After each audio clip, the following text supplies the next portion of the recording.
¿Alguna vez te has preguntado por qué algunas personas parecen tener un don para el dinero mientras que otras luchan constantemente?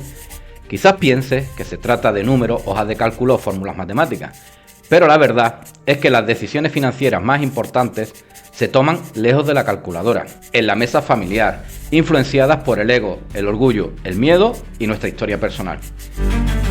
Este vídeo está inspirado en el increíble libro de Morgan Housel, La psicología del dinero, y vamos a introducirnos en el extraño y humano lado de nuestras finanzas. Prepárate para descubrir tu ADN financiero y entender por qué, aunque a veces hagamos cosas que parecen locas con el dinero, en realidad no lo estamos tanto.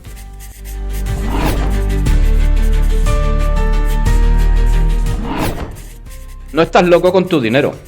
Somos complicados por naturaleza. Todos venimos de generaciones diferentes, con padres que tuvieron ingresos y valores distintos. Vivimos en diversas partes del mundo. Nacimos en entornos económicos variados, con diferentes incentivos y oportunidades. Nuestras experiencias con el dinero son únicas. Tomemos por ejemplo el mercado de valores y la inflación. Imagínate a alguien nacido en 1970 que vio cómo el SP500 se multiplicaba casi por 10 durante su adolescencia y juventud, lo que probablemente generó una visión positiva del mercado y una mayor inclinación a invertir. En cambio, alguien nacido en los años 50 vivió una época en la que el mercado bursátil apenas se movió en sus años formativos, lo que pudo haber creado una perspectiva más negativa y menos interés en invertir. De manera similar, las personas nacidas en los 60 experimentaron una inflación significativa en su juventud, lo que generó una mayor conciencia y una visión negativa de sus efectos. Por otro lado, quienes nacieron en los 90 vivieron con una inflación relativamente baja, lo que podría haber resultado en menos preocupación y conocimiento sobre este tema. Nuestra experiencia con el mercado de valores y la inflación durante nuestros años formativos moldea enormemente nuestras actitudes y comportamientos hacia la inversión y la toma de decisiones financieras. Justificamos cada decisión financiera basándonos en la información que teníamos en ese momento y en nuestro modelo mental del mundo, transmitido por nuestros padres y moldeado por nuestra vivencia única. Aunque podamos estar mal informados o tomar malas decisiones, nuestras acciones tienen sentido para nosotros en ese instante y se alinean con nuestra propia historia personal. Vamos a hablar del interés compuesto, el verdadero motor de la riqueza a largo plazo. No hay duda que Warren Buffett es considerado uno de los más grandes inversores de todos los tiempos. Pero lo asombroso es que 81,5 mil millones de los 84,5 mil millones de dólares de su patrimonio neto los ganó después de los 60 años. Pocos prestan suficiente atención a este simple hecho. La fortuna de Buffett no se debe solo a ser un buen inversor, sino a ser un buen inversor desde que era literalmente un niño. Al comenzar a invertir a la temprana edad de 10 años, Buffett pudo aprovechar el poder del interés compuesto. ¿Qué es el interés compuesto en pocas palabras? Digamos que inviertes $1.000 a una tasa de interés del 8%, tu inversión inicial te generará $80 después de un año. Si reinviertes ese interés y tuvieras 1.080 al 8% de interés al año siguiente, ganarías $86,40. Esa es la magia de reinvertir tus ganancias. Buffett comenzó a invertir seriamente a los 10 años. Y tenía un patrimonio neto de 1 millón a los 30. Imagínate una realidad alternativa, donde Warren Buffett se comportara como la mayoría de los jóvenes de 20 años y gastara gran parte de su ingreso inicial en viajes y buenos coches. Si hubiera comenzado con un patrimonio neto de $25.000 a los 30 años y se hubiera retirado a los 60, pero aún así hubiera generado los increíbles rendimientos anuales del 22% que logra, su patrimonio neto hoy sería de alrededor 11,9 millones de dólares. Eso es un 99,9% menos que su patrimonio neto actual de 84,5 mil millones. El éxito financiero de Warren Buffett se puede atribuir a la base financiera que construyó en sus primeros años y a su longevidad invirtiendo. Su habilidad es la inversión, pero su secreto del éxito es el tiempo y el poder del interés compuesto. Vamos a considerar esto desde otra perspectiva. El inversor más rico de todos los tiempos es Warren Buffett, pero en términos de rendimientos promedio no es el mejor. Gene Simons, por ejemplo, un administrador de fondos de cobertura, ha compuesto dinero a una asombrosa tasa del 66% anual desde 1988, una tasa mucho más alta que la de Buffett. Sin embargo, el patrimonio neto de Simons es de 21.000 millones de dólares. ¿Cómo es posible? Según Housel, la razón es que Simons no encontró su camino en la inversión hasta los 50 años, lo que efectivamente le dio menos de la mitad de los años para capitalizar que Buffett. Se estima que si hubiera invertido durante un periodo de tiempo tan largo como Buffett, su patrimonio neto hoy sería una cifra astronómica. Es importante, por tanto, no subestimar el poder del interés compuesto, sin importar cuán contraintuitivos parezcan sus resultados. A menudo la gente se centra en las ganancias a corto plazo, pasando por alto el impacto a largo plazo de la capitalización. Entender y aprovechar el poder del interés compuesto es crucial para el éxito financiero a largo plazo. No se trata de obtener rendimientos rápidos y altos, sino de un crecimiento constante a largo plazo. El optimismo es la creencia de que las probabilidades de un buen resultado están a nuestro favor con el tiempo, incluso si hay contratiempos en el camino. Pero, cuando se trata de dinero, todos tenemos un cierto sesgo hacia el pesimismo que apreciamos. Sin embargo, mirando hacia atrás, las cosas generalmente han mejorado con los años. Entonces, ¿qué es lo que tiene el pesimismo que nos inclina a abrazarlo en lugar del optimismo? La respuesta es que las cosas buenas llevan tiempo y no suceden de la noche a la mañana. El dinero es un tema que atrae al pesimismo por diversas razones. Empecemos por el hecho de que el dinero nos importa a todos. Cuando escuchamos sobre algo malo que sucede en la economía, es más probable que prestemos atención. Por ejemplo, una caída del 40% en el mercado de valores en 6 meses probablemente atraerá la atención de inmediato e incluso puede provocar la intervención de un gobierno. Sin embargo, la naturaleza incremental de una ganancia del 140% en 6 años puede pasar en gran medida desapercibida. Cada año, 500.000 de estadounidenses se salvan gracias al progreso de la medicina en los últimos 50 años. Sin embargo, el progreso lento atrae menos atención que las pérdidas repentinas como el terrorismo, accidentes aéreos o incluso los desastres naturales. Hay muchas tragedias de la noche a la mañana, pero pocos milagros de la noche a la mañana. Para ser prácticos, no tenemos que ser pesimistas. A pesar de los contratiempos, podemos mantener la creencia de que con el tiempo las probabilidades de un resultado positivo están a nuestro favor. Cuando veas noticias destacando una caída del mercado de valores, problemas económicos u otros problemas de dinero, intenta recordar que las cosas tienden a mejorar con el tiempo.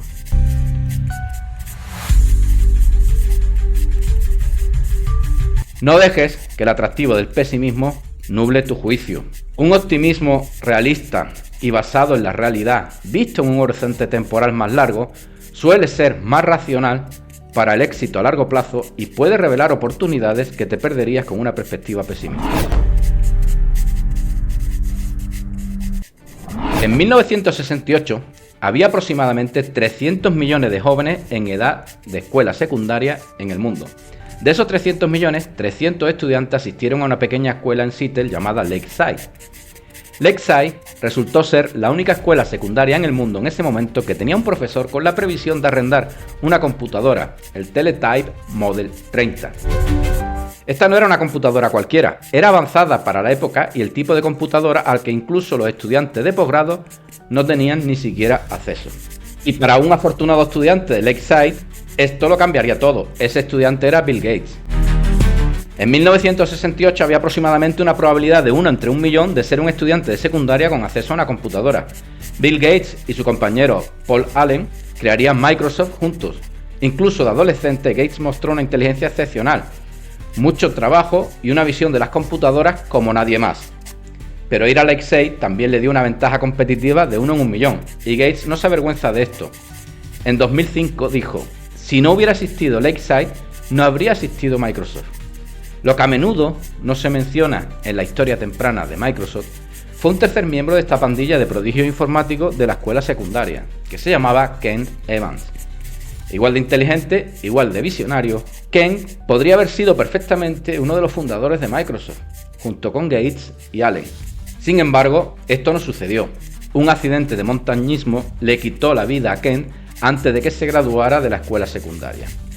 Las probabilidades de que un estudiante de secundaria muriese en un accidente de montañismo son alrededor de 1 entre 1.000.000. Así como un golpe de suerte extremadamente raro impulsaría a Bill Gates y Paul Allen hacia un gran éxito, Ken Evans experimentaría un evento extremadamente raro con un encuentro con lo que Husserl llama el hermano cercano de la suerte, el riesgo. La suerte y el riesgo son como los vientos y las olas que determinan el curso de un velero. El marinero puede controlar el timón y las velas, pero en última instancia, la dirección y la velocidad del barco están influenciadas por factores externos que no se pueden predecir o controlar completamente. La búsqueda del éxito está llena de giros inesperados, y el papel que juegan la suerte y el riesgo en la configuración de nuestras vidas es una perspectiva importante que hay que tener en cuenta. Comprender que el éxito es una combinación compleja de factores, incluido tanto el talento como la suerte, puede ayudarnos a abordar nuestras propias decisiones financieras con mayor humildad y perspectiva.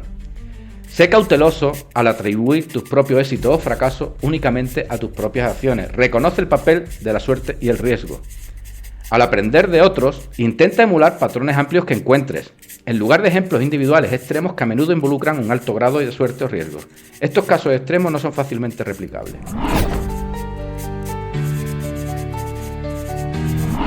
La gente quiere volverse más rica para ser más feliz. Pero según Housel, la clave de la felicidad es la capacidad de hacer lo que quieres, cuando quieres, con quien quieres y durante el tiempo que quieras. La búsqueda de la riqueza material ha llevado a muchas personas a trabajar más duro y renunciar a más control sobre su tiempo a pesar de ser más ricas que nunca.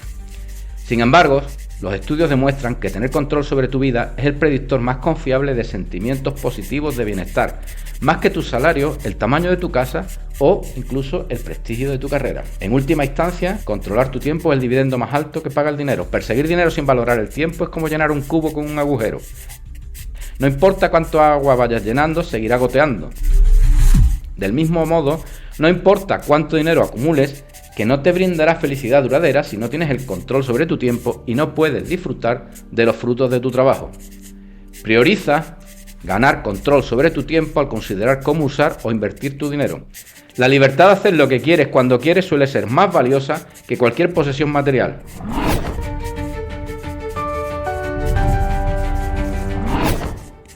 Housel nos presenta la historia de un hombre que huyó de la Alemania nazi y se instaló en Estados Unidos, convirtiéndose en uno de los marchantes de arte más exitosos de todos los tiempos. Recopiló una enorme cantidad de arte, incluyendo obras de artistas famosos como Picasso y Matisse. En el año 2000 vendió parte de su colección por más de 100 millones de euros. Pero, ¿cuál fue su secreto para adquirir tanta obra maestra? ¿Fue habilidad? ¿Fue suerte? Según Horizon, una firma de investigación, los grandes inversores compran vastas cantidades de arte y las mantienen durante un largo periodo de tiempo. Esperan a que algunas de esas pinturas se vuelvan conocidas y valgan mucho dinero, aunque la mayoría de las pinturas que compraron no valieran mucho. En otras palabras, no se trata de tener razón todo el tiempo, sino de tener una cartera diversificada y esperar a que surjan unos pocos ganadores. Quizás el 99% del trabajo que adquirió en su vida resultó tener poco valor. Podría equivocarse la mayor parte del tiempo, pero eso no importa particularmente si el otro 1% resultó ser obra de alguien como Picasso. Estos eventos se conocen como eventos extremos o colas largas, cuando un pequeño número de eventos puede representar a la mayoría de los resultados. Las largas colas de la colección de arte fueron lo que le llevaron a su fortuna final. Esta historia nos enseña una valiosa lección sobre inversión y este concepto de cola larga también se aplica a muchos aspectos de los negocios y la inversión. Un ejemplo obvio es el capital riesgo. La mayoría de las empresas emergentes en un fondo de capital riesgo fracasarán y perderán el dinero para el fondo, pero todo lo que necesitan son unas pocas empresas emergentes atípicas que multipliquen su valor por 20 para compensar esas pérdidas. Pongamos por ejemplo Amazon. En 2018 generó el 6% de los rendimientos del S&P 500, a pesar de ser solo una empresa. Y si observamos dentro de Amazon, su crecimiento se debió en gran medida a dos eventos de cola larga, Amazon Prime y Amazon Web Services. Estos dos productos por sí solos compensaron con creces todos los experimentos menos exitosos de Amazon, como el File Phone o las agencias de viaje. Después del desastroso lanzamiento del Amazon File Phone, en lugar de disculparse con los accionistas, Jeff Bezos dijo: "Si crees que ese es un gran fracaso, estamos trabajando en fracasos mucho mayores en este momento. No estoy bromeando, así que algunos de estos harán que el File Phone parezca un pequeño borrón". Bezos entiende que está bien cometer errores y fracasar con la mayoría de los productos si el proceso crea el 1% de productos de eventos de cola que lo impulsan todo. Los eventos de cola en su mayoría son contraintuitivos y están ocultos para nosotros, porque solo vemos los productos terminados y no todos los fracasos a lo largo del camino que llevaron a ese producto terminado. Housel en el libro pone otro ejemplo de la vida real con un comediante de stand-up. Cuando estás viendo el especial de Netflix, probablemente te diga: "Wow, ese comediante es increíble y divertidísimo". Pero lo que no estás viendo son todas las pruebas y errores de chistes fallidos que el comediante probó en pequeños clubs de todo el país antes de hacer el especial. El especial de Netflix es el compendio del 1% de los chistes de eventos de cola larga que realmente hicieron reír a la gente. El 99% de los chistes a lo largo del camino probablemente fueron simplemente correctos. Cuando se trata de invertir, a pesar de que las colas largas son frecuentes, la mayoría de nosotros las ignoramos. Cuando las cosas van mal, tendemos a reaccionar exageradamente. Cuando aceptas que las colas largas impulsan todo en los negocios, la inversión y las finanzas, te das cuenta de que muchas cosas pueden salir mal, fallar o desmoronarse.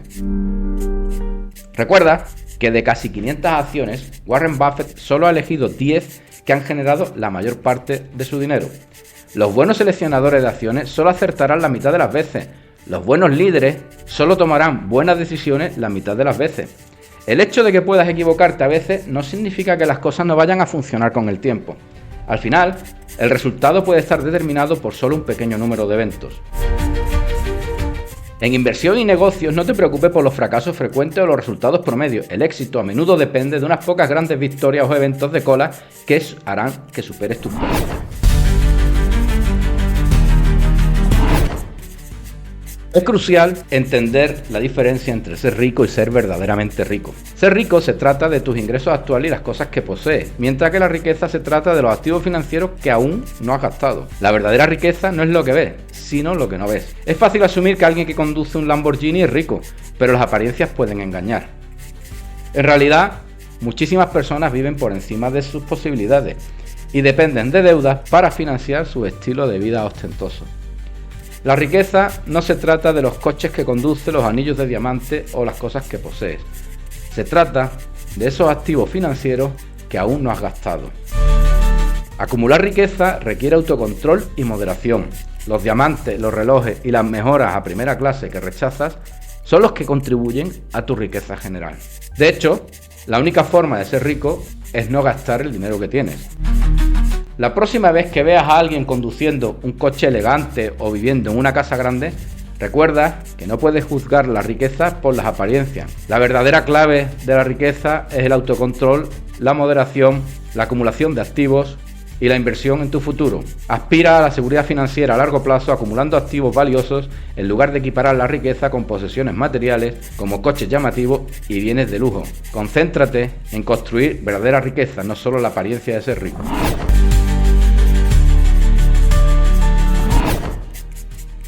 Imagina que estás escalando una montaña con el objetivo de llegar a la cima y admirar la increíble vista.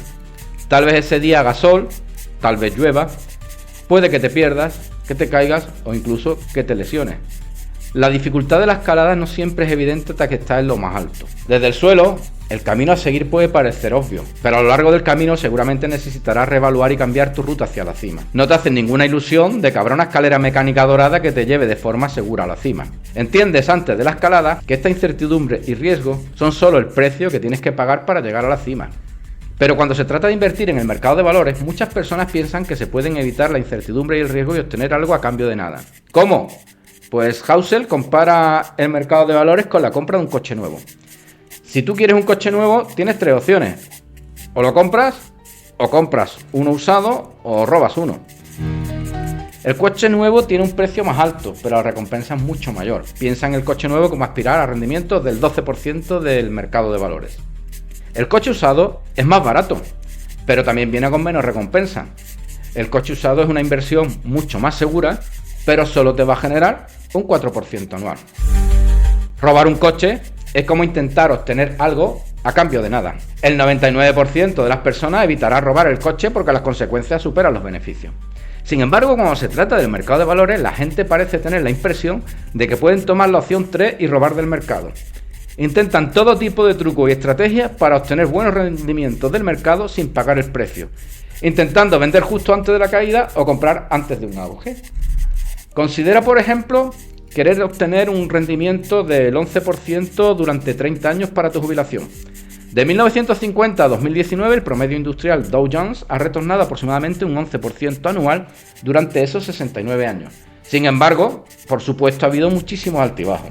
Para muchos, Ver cómo su inversión sube y baja puede ser traumático, por lo que intentan entrar y salir rápidamente, sin pagar el precio de la volatilidad e incertidumbre a largo plazo, similar a intentar robar el coche. El precio que debes pagar no se trata solo de dólares o centavos cuando inviertes, se trata de aceptar las emociones que la volatilidad, el miedo y el riesgo pueden traer. Reconocer que la inversión exitosa tiene un precio es crucial. El precio no es inmediatamente obvio, pero tienes que pagarlo, al igual que lo harías por cualquier otro producto. La clave es convencerte de que la tarifa del mercado vale la pena y una tarifa de admisión que vale la pena pagar. No hay garantía de que lo sea, pero si ves la tarifa de admisión como una multa, nunca disfrutarás de la experiencia. Tienes que estar dispuesto a pagar el precio una vez que lo encuentras. Considera la volatilidad del mercado como una tarifa de admisión para el potencial de mayores rendimientos, en lugar de como una multa o sanción por hacer algo mal. Esta mentalidad te ayudará a mantener tu estrategia de inversión durante periodos de tiempos más largos y en tiempos difíciles. Como conclusiones del libro, al tomar decisiones financieras, prioriza la tranquilidad personal sobre la búsqueda de la perfección teórica. Acepta que somos humanos con emociones y que una estrategia que te permita dormir bien es más valiosa que la que maximiza rendimiento en un papel. Ten en cuenta los imprevistos de la vida y créate un colchón de seguridad y sé flexible con tus planes a largo plazo, ya que tus objetivos van a ir cambiando con el tiempo. Entiende que el éxito en las inversiones tiene un precio, que incluye la volatilidad y la incertidumbre. Recuerda que cada persona tiene una visión única del dinero, así que define tus propias reglas y no te compares con los demás. Aprende también a diferenciar al rico del falso rico, que en las redes sociales hay mucho Lamborghini alquilado. Gracias por ver el vídeo, nos vemos en el próximo, no olvides darle like y suscribirte si te ha gustado. Hasta la próxima.